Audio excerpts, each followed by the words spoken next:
Notary, N-O-T-A-R. You have them, at least one in every town.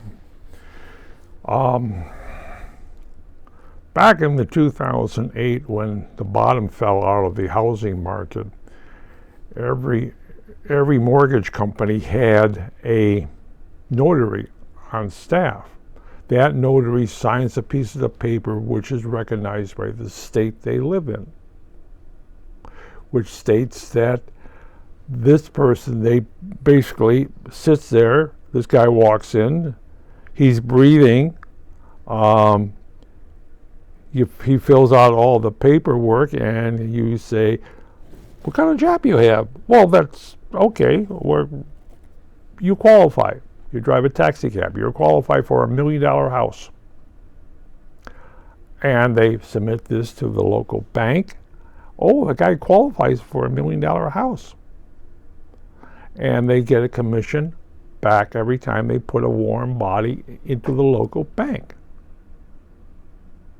You know what Washington Mutual did, don't you?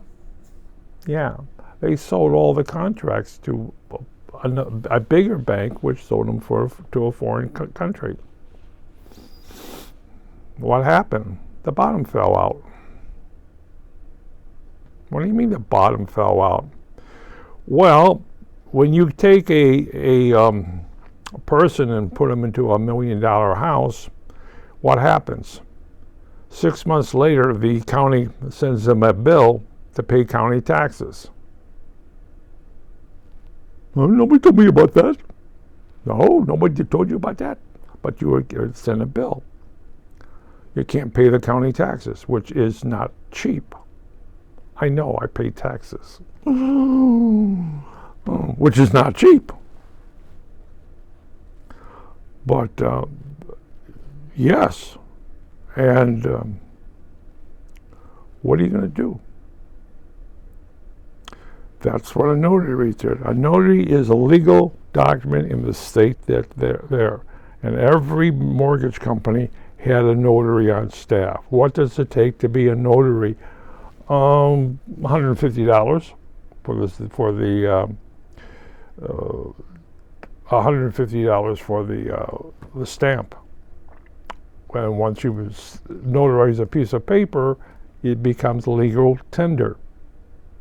And that's what happened. But isn't that a little dishonest? Well, what happened to the mortgage company is they would go out of business overnight. And the bank is stuck with a person who can't pay. But mortgage is yeah, you know, look at the mortgage is say $1,000 a month. They raise it to $1,500 a month. Oh, didn't you read the fine print? Yes, the bank raised it to $1,500. I can't afford it, the homeowner says. Yes, you think you can't afford that? $1,500 a month instead of $1,000 a month? You can't afford to live in that house. Guess what? The county has just repossessed your house. Congratulations. Everyone's screwed.